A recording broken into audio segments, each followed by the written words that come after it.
عبده ورسوله اما بعد فاعوذ بالله من الشيطان الرجيم بسم الله الرحمن الرحيم يا ايها الذين آمنوا اذا نودي للصلاة من يوم الجمعة فاسعوا الى ذكر الله وذروا البيع ذلكم خير لكم ان كنتم تعلمون صدق الله العظيم۔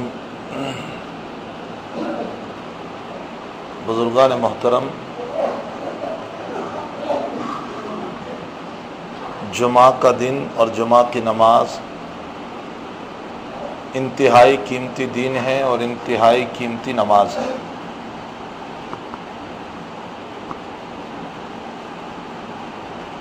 اللہ تعالیٰ نے دنیا میں بہت ساری امتوں کو بھیجا۔ کتنی امت بھیجی کوئی نہیں کہہ سکتا ہے، 16 لاکھ 17 لاکھ 18 لاکھ کوئی کچھ بیان نہیں کر سکتا ہے، اللہ ہی بہتر جانتا ہے اللہ نے کتنی مخلوق کو اور کتنی امت کو دنیا میں بھیجا ہے، جبکہ انبیاء کرام علیہ السلام کی صحیح تعداد امت کو پتہ نہیں۔ کچھ روایتوں میں ملتا ہے 1,24,000، کچھ روایتوں میں اس سے زیادہ بھی ملتا ہے۔ اسی لیے ہمیں یہ کہا گیا کہ تم یہ نہ کہو کہ میں 1,24,000 پر ایمان لایا، یہ کہو میں تمام نبیوں پر ایمان لایا۔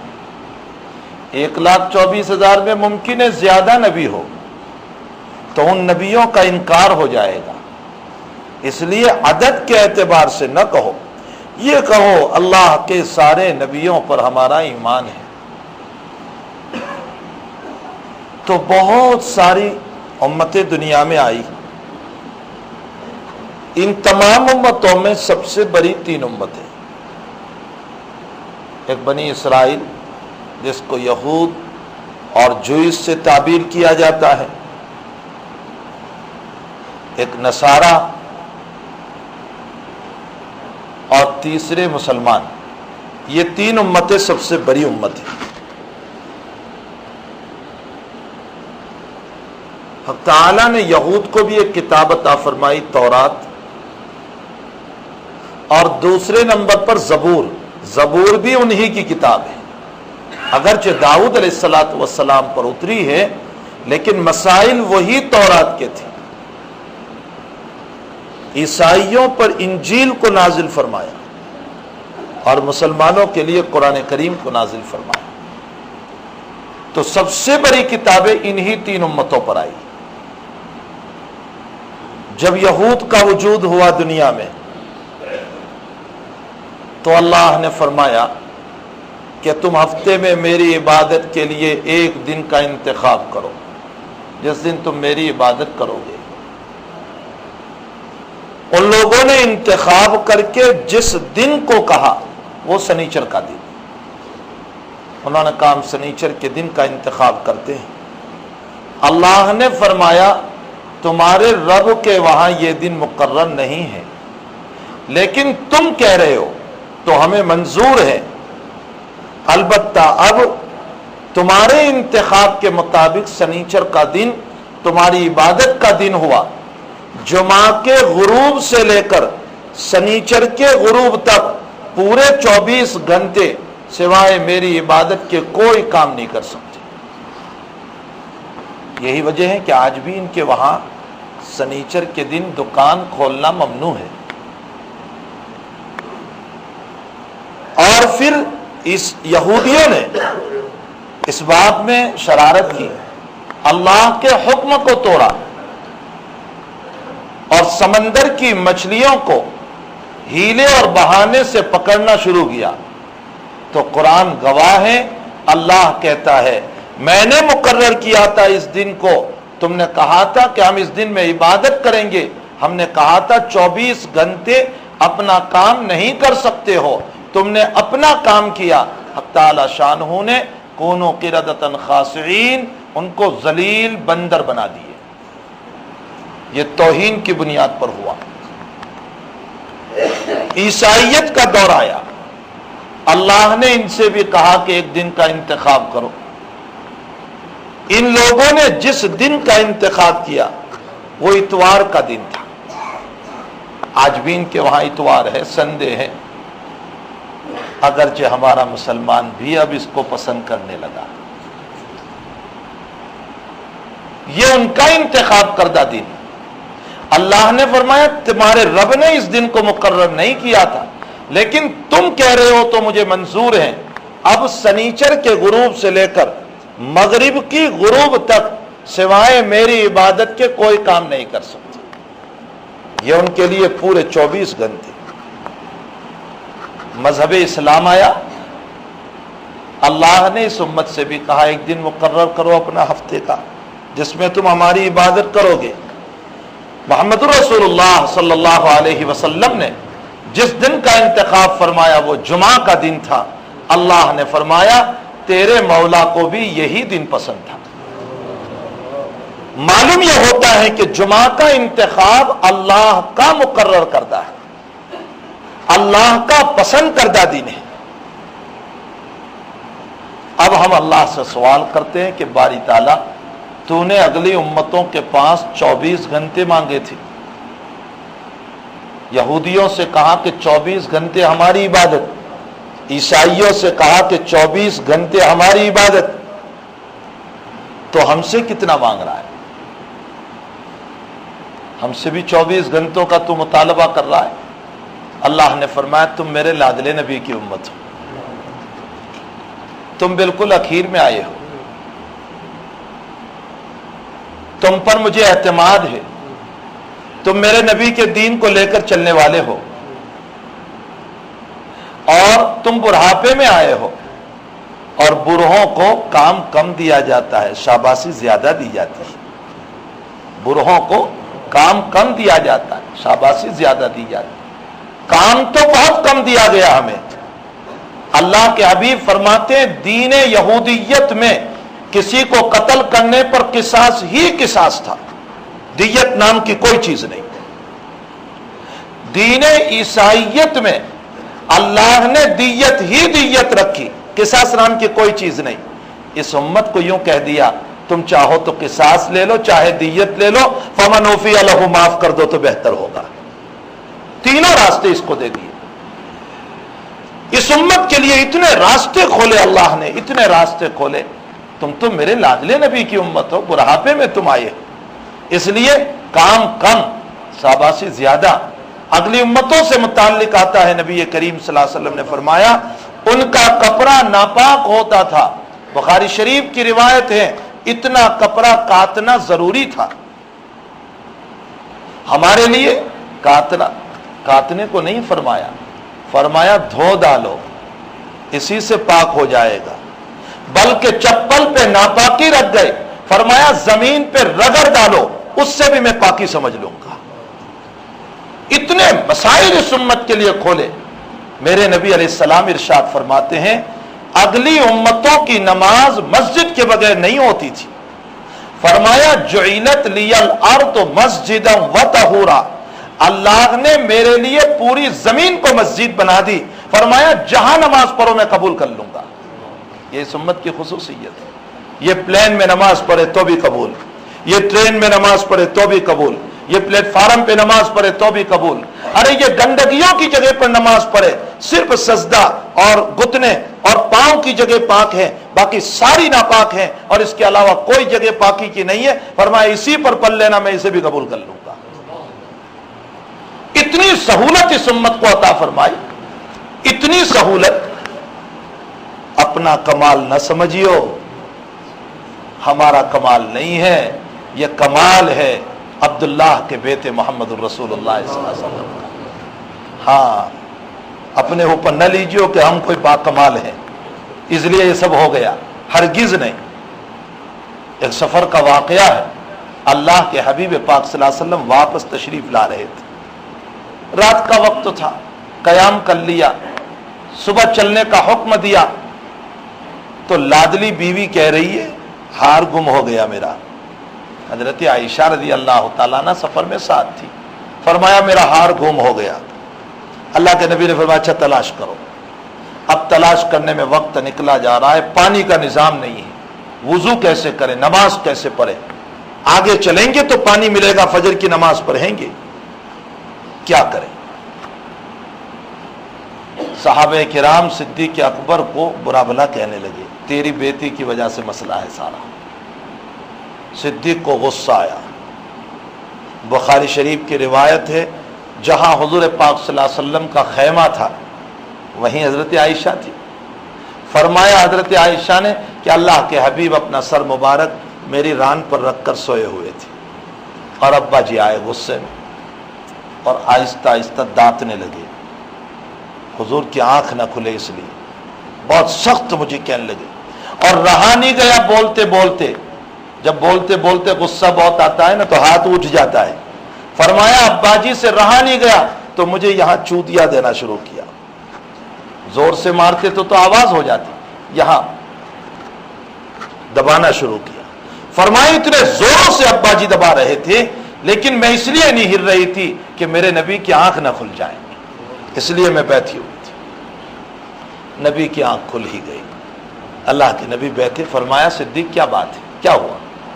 فرمایا اس کی وجہ سے فجر کی نماز کا مسئلہ ہے, پانی ہے نہیں, وضو کا نظام نہیں, ہم کہاں فجر کی نماز پڑھیں گے, نماز قضا ہو جائے گی اس کے ہار کی تلاش میں. اللہ کے حبیب نے فرمایا لا زیر, فکر نہ کرو, اللہ کوئی راستہ نکالے گا.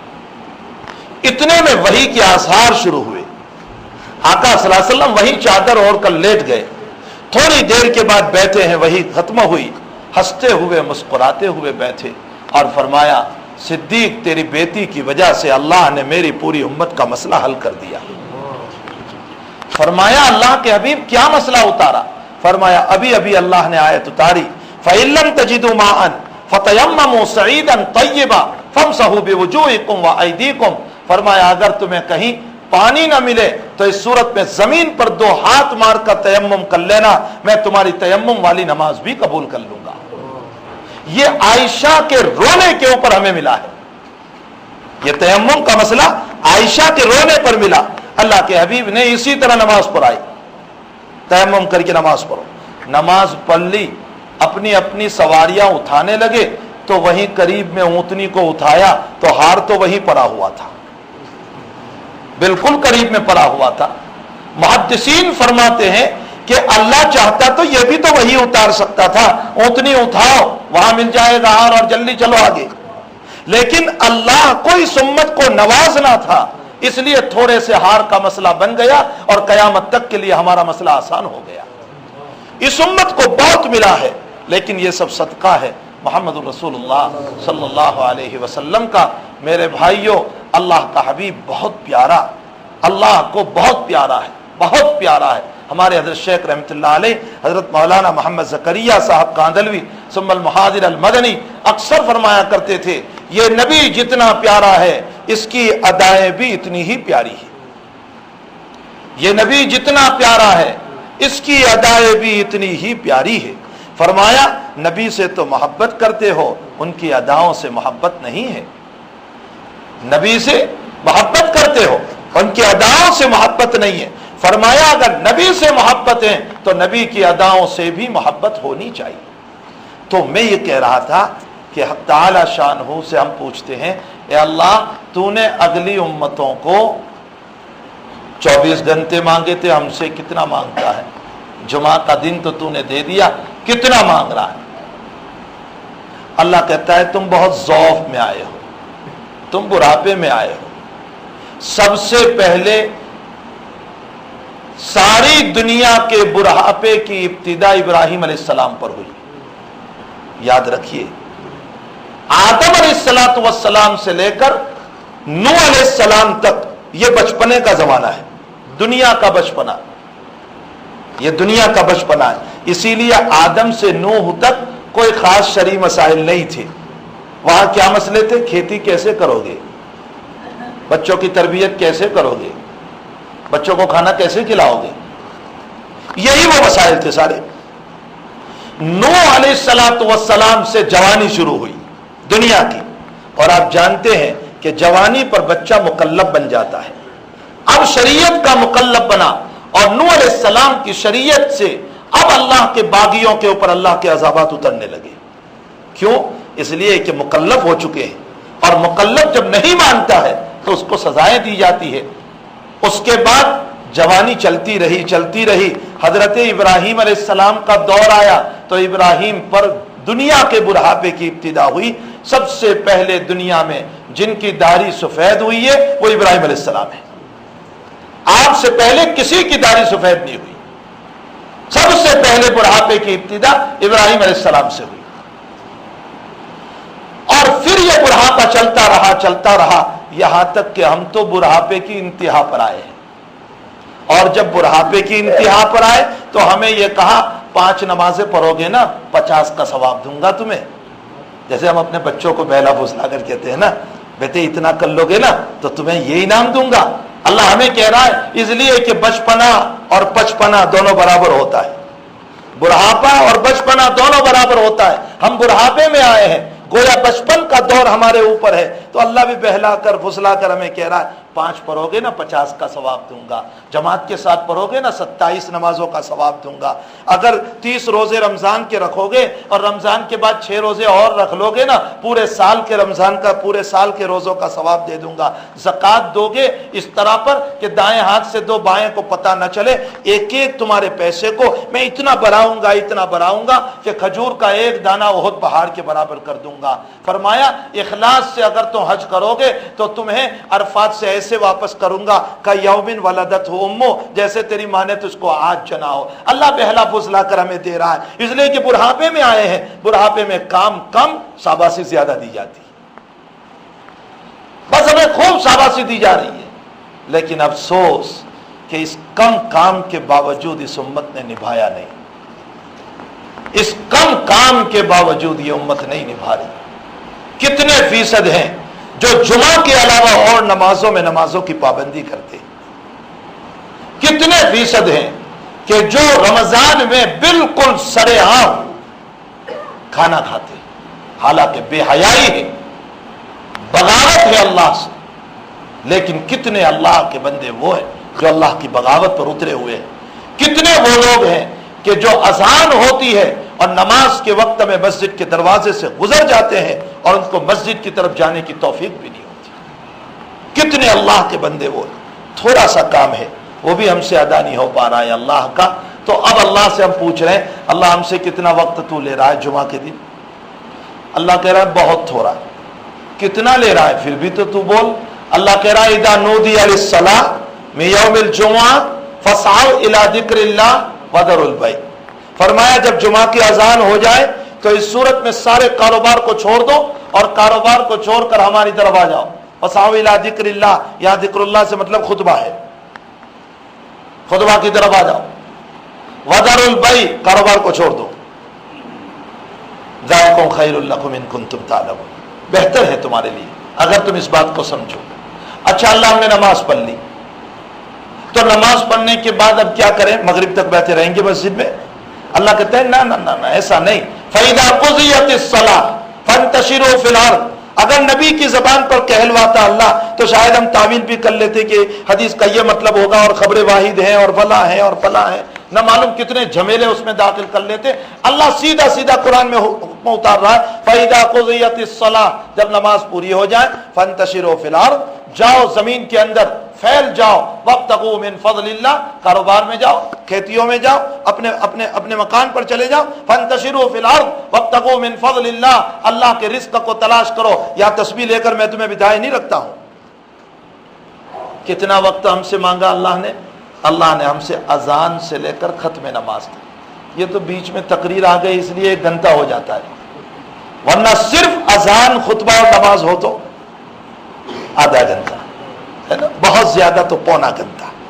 اللہ ہم سے پونا گھنٹہ مانگ رہا ہے، زیادہ نہیں، صرف تھوڑا سا وقت مانگ رہا ہے۔ اتنا سا وقت مجھے دے دو، اور وہ بھی سکون کے ساتھ آ جاؤ، غسل کر کے آؤ، نہا دھو کر آؤ، کپڑے تبدیل کر کے آؤ، جیسے تمہاری عید ہو اس طرح تم آؤ، پاک صاف کر کے ہمیں بلایا اور تھوڑا سا وقت ہم سے مانگا۔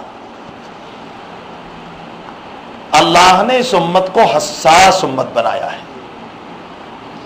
سنو مسئلہ، اللہ نے اس امت کو حساس امت بنایا ہے، بیٹھنے والی امت نہیں بنایا اس کو. کیوں؟ اگر یہ امت بیٹھی رہے گی دین کا کام کیسے ہوگا؟ اس لیے حساس امت بنایا. کتنی حساس بنائی؟ فرمایا تمہارے رشتہ داروں کا انتقال ہو تو صرف 3 دن سوگ منانا ہے، سوائے بیوی.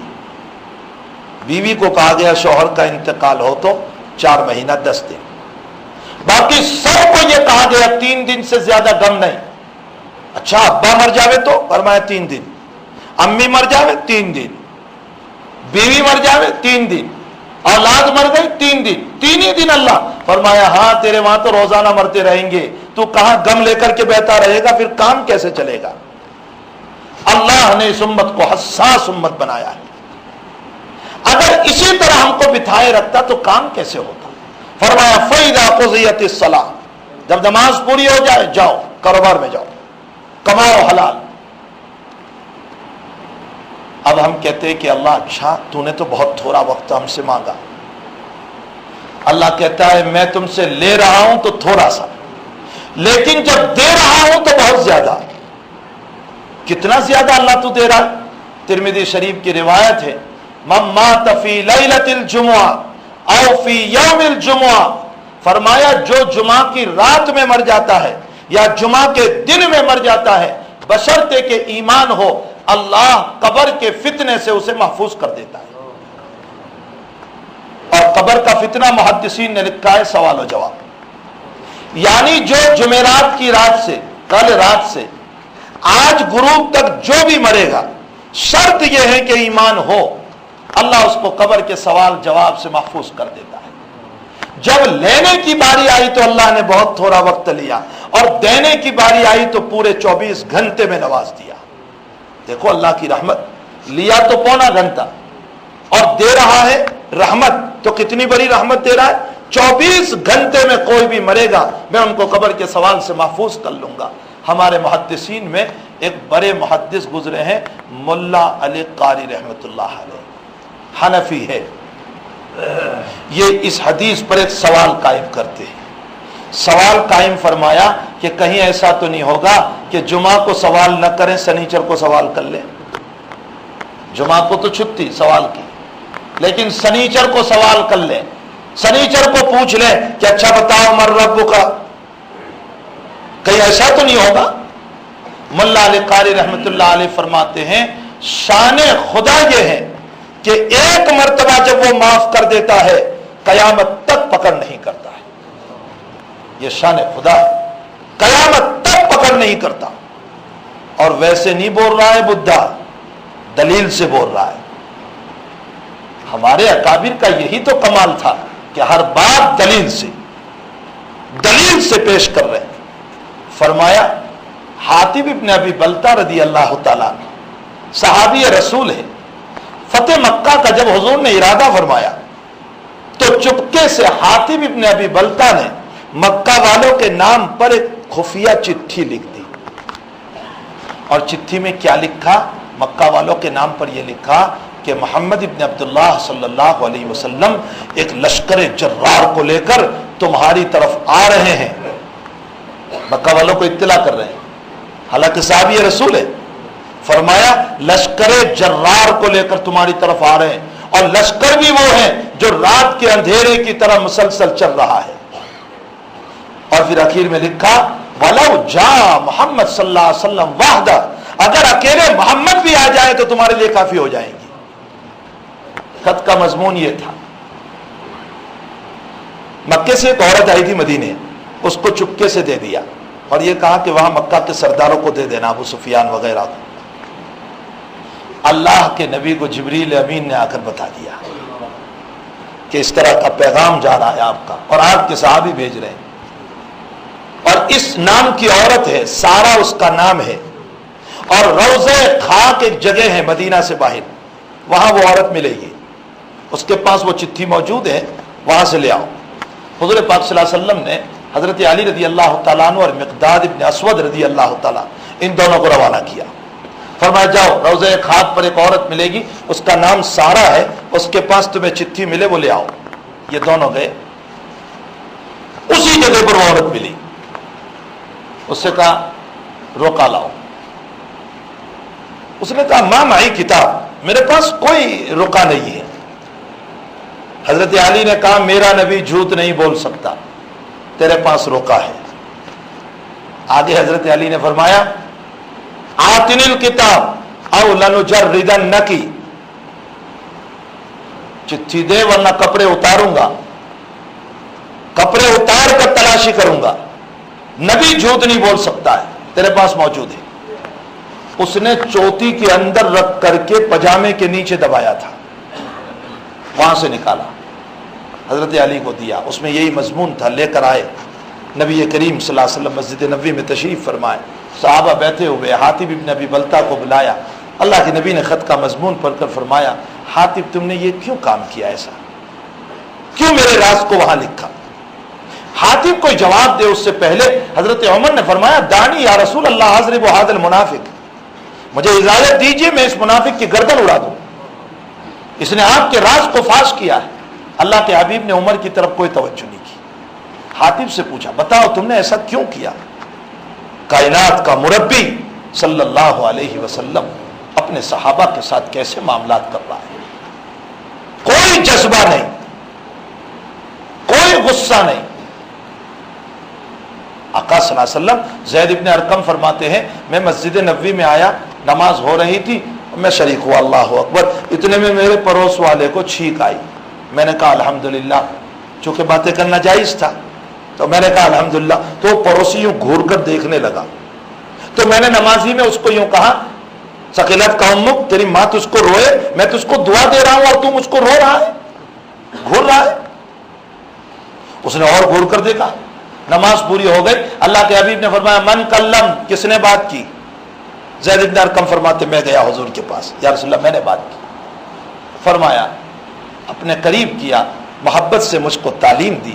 فرمایا اللہ نے نماز میں بات کو حرام کر دیا ہے, اب مسئلہ حرام کا اتر گیا ہے. زید بن ارقم فرماتے ہیں لا ضربنی ولا شتمنی, مجھے مارا بھی نہیں, مجھے برا بلا بھی نہیں کہا. میرے نبی نے اپنے سینے سے لگا کر مجھے تعلیم دی. فرمایا باپ کی شفقت مجھے نہیں ملی جو میرے نبی کی ملی. مربی کائنات, ساری کائنات کا مربی ایسے اپنے صحابہ کی تربیت کرتا ہے, ایسے تربیت کرتا ہے جیسے معلوم ہو رہا ہے کہ ایک شفیق باپ اپنی اولاد کو لے کر کے بیٹھا ہوا ہے. اسی طرح پر نبی کریم صلی اللہ علیہ وسلم اپنے صحابہ کی تربیت فرمایا کرتے تھے. ابو داؤد شریف کی روایت ہے, ایک صحابی نے ایمان قبول فرمایا, کہنے لگے عشاء اور فجر نہیں پڑھوں گا. اللہ کے حبیب نے فرمایا چھٹی, جاؤ مت پڑھو.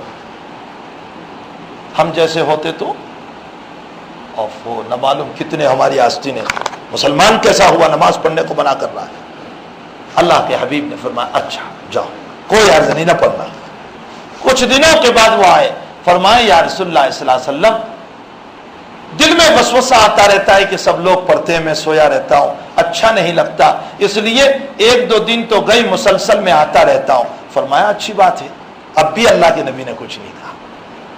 کچھ دنوں کے بعد آئے, فرمایا یا رسول اللہ چین نہیں پڑتا بستر پر جب تک کہ میں عشاء اور فجر کو نہ پڑھ لوں. اللہ کے حبیب پاک صلی اللہ علیہ وسلم کی وہ تربیت, وہ شفقت, وہ محبت, اللہ کے نبی نے اس کو تہجد گزار بنا دیا. تربیت رسول صلی اللہ علیہ وسلم, میرے نبی کی تربیت قربان جائیے. اسی لیے ہمارے مفتی شفیع صاحب رحمۃ اللہ علیہ اکثر فرمایا کرتے تھے کہ انبیاء سے بڑھ کر بڑا مبلغ کوئی نہیں ہو سکتا ہے. اور موسیٰ علیہ السلام کو اللہ نے کیا فرمایا؟ قولا لینا. فرعون کے پاس جا رہے ہو نا, کیسی بات کیجیے, نرم بات کیجیے, آنکھیں مت دکھائیے, آستین نہ چرائیے, نرم بات کیجیے. مفتی شفیع صاحب رحمۃ اللہ علیہ فرماتے کہ موسیٰ سے بڑھ کر مبلغ کوئی نہیں, موسیٰ سے بڑھ کر مبلغ کوئی نہیں. فرمایا موسیٰ کو اللہ کہہ رہے ہیں نرم بات, اور کس کو؟ فرعون کے ساتھ جو خدائیت کا دعویٰ کرنے والا. ایک حکمت کی بات یہاں عرض کروں جو مولانا ادریس صاحب کاندلوی رحمۃ اللہ علیہ نے لکھی ہے. مولانا نے لکھا, فرمایا اتنا بڑا خدائیت کا دعوے دار اور اللہ موسیٰ کو کہہ رہے ہیں نرم بات کیجیے, کیا وجہ تھی؟ وجہ کیا تھی؟ فرمایا اس لیے کہ موسیٰ تم نے اس کے گھر کا نمک کھایا ہے, وہیں بڑے ہوئے ہو. اس کے گھر کا نمک کھایا ہے۔ اور اے موسیٰ نبی ہو کر اپنے محسن کو آنکھیں دکھائے، یہ شان نبوت کے خلاف ہے، شان نبوت کے خلاف ہے۔ اس لیے فرمایا قولا لینا، نرم بات کیجیے۔ اسی لیے تو ابو لہب نے حضور پاک صلی اللہ علیہ وسلم کو بددعا دی، تبا لک یا محمد لہذا جماعتنا، پہلی دعوت پر، پہلی توحیدی اعلان پر قولوا لا الہ الا اللہ تفلحون۔ ابو لہب کہنے لگا ارے تیرے ہاتھ ٹوٹ جاوے محمد، اس لیے تو نے بلایا ہم کو۔ اب اللہ بددعا دے رہا ہے، تبت یدا ابی لہب، ابو لہب کے ہاتھ ٹوٹ جاوے۔ میرے نبی کو ایک مرتبہ بددعا دی، تیرے لیے قیامت تک بددعا دی جائے گی، جتنے قرآن پڑھیں گے سب بددعا دیں گے۔ تبت یدا ابی لہب۔ سوال یہ ہوتا ہے کہ یہاں معاملہ تو نبی اور ابو لہب کا تھا، اس سے پہلے جو صورتیں ہیں اس میں نبی ہی کو تو واسطہ بنایا، قل اعوذ برب الناس، قل پیغمبر آپ کہہ دیجئے، قل اعوذ برب الفلق پیغمبر آپ کہہ دیجئے، قل هو اللہ احد پیغمبر آپ فرما دیجئے۔ تو یہاں بھی کہتے قل تبت یدا ابی لہب پیغمبر آپ بددعا دے دیجئے۔ بھائی معاملہ اسی طرح ہوتا نا، بددعا نبی کو دی تھی تو اللہ نبی کے ذریعے سے کہلواتا، قل کیوں نہیں لائے، نبی کو کیوں نہیں بیچ میں واسطہ بنایا؟ مولانا ادریس صاحب کاندلوی فرماتے ہیں اے نبی، ابو لہب نے بچپن میں تجھے دودھ پلایا ہے، تیری تربیت کی ہے، تیری پیدائش پر تیرے ابا نہیں تھے، اللہ کے حبیب پاک صلی اللہ علیہ وسلم کے ابا نہیں تھے۔ فرمایا اے میرے پیغمبر، آپ کی ولادت کے موقع پر ابا نہیں تھے تو آپ کے اسی چچا نے خوشیاں منائی تھی، اور خوشی میں اپنی سویبہ نامی باندی کو آزاد کر دیا تھا کہ میں بھتیجے کی خوشی میں آزاد کرتا ہوں۔ اس نے تجھے کپڑے پہنائے، تجھے برا کیا، نبی کی شان کے خلاف ہے کہ تو بددعا دے۔ کوئی کہے گا لو نبی اپنے محسن کو بددعا دے رہا ہے، پیغمبر بیچ سے ہٹ جاؤ میں سیدھا بددعا اتارتا ہوں۔ یہ مولانا ادریس صاحب کاندلوی رحمۃ اللہ علیہ نے اس آیت پر حکمت لکھی۔ یہاں تو حال یہ ہے کہ دشمنوں کو بھی محسن سمجھا کر نرمی سے بات کرنے کو کہا گیا، اور ہمارا حال یہ ہے کہ ہمارے حقیقی محسن کو بھی ہم محسن نہیں سمجھتے، ہم اپنے ابا کو بھی محسن نہیں سمجھتے، اپنی امی کو بھی محسن نہیں سمجھتے، اپنے بھائی کو بھی محسن نہیں سمجھتے، اپنے بڑوں کو بھی محسن نہیں سمجھتے، ہم محسن سمجھتے ہی نہیں کسی کو۔ بہرحال میں یہ کہہ رہا تھا کہ حاتب ابن ابی بلتہ رضی اللہ تعالیٰ، اللہ کے حبیب نے فرمایا تم نے کیوں کیا یہ کام، یہ کیوں لکھ دیا؟ حاتب نے فرمایا یا رسول اللہ میں منافق نہیں ہوں،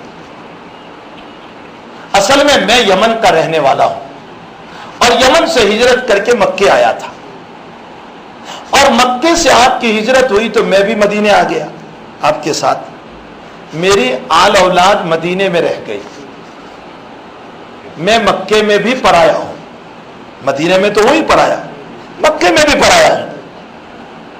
میں نے یہ سوچا کہ لاؤ مکہ والوں کے نام پر ایک خط لکھ دوں، اللہ کے حبیب اس سے آپ کا تو کوئی نقصان ہونے والا نہیں، اس لیے کہ اللہ نے تو فتح مکہ لکھ ہی دیا ہے، لیکن میرا فائدہ یہ ہو جائے گا کہ میں مکہ والوں پر اتنا احسان کر دوں گا تو مکہ والے میری آل اولاد جو پردیسی ہے مکہ میں ان کی حفاظت کر لیں گے، بس اس لیے میں نے یہ خط لکھا ہے، اور کوئی مقصد نہیں تھا۔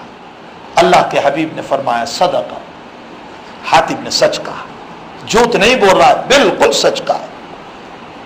حضرت عمر تو وہی جلال میں ہے، دانی یا رسول اللہ اضرب هذا المنافق گردن اڑا دو۔ اللہ کے حبیب نے فرمایا اب عمر سے فرمایا عمر حاتب بدری صحابی نہیں ہے، تم اس کو منافق کہہ رہے ہو، یہ بدری صحابی نہیں ہے؟ نام یا رسول اللہ بدری صحابی۔ اب سنو اللہ کے حبیب کیا فرماتے اور ملا علی قاری کیسے استدلال کر رہے ہیں۔ ملا علی قاری رحمت اللہ علیہ فرماتے ہیں کہ بدریین کا مقام یہ ہے اللہ کے وہاں، بدریین کا مقام یہ ہے اللہ کے وہاں کہ اہل بدر کو اللہ نے پہلے سے ایڈوانس میں یوں کہہ دیا تھا اعملوا ما شئتم قد غفرت لکم، اے بدریین اگر تم سے زندگی میں کوئی خطا ہوگی میں پہلے ہی سے تمہیں معاف کر دیتا ہوں. یہ بدریین کا مقام ہے، یہ اہل بدر کا مقام ہے. صحابہ میں سب سے افضل اصحاب بدر ہے. جب ایڈوانس میں اللہ نے معاف کر دیا تو حاتب ابن ابی بلتہ بھی تو بدری ہیں، ان کے اس قصور کو بھی اللہ نے ایڈوانس میں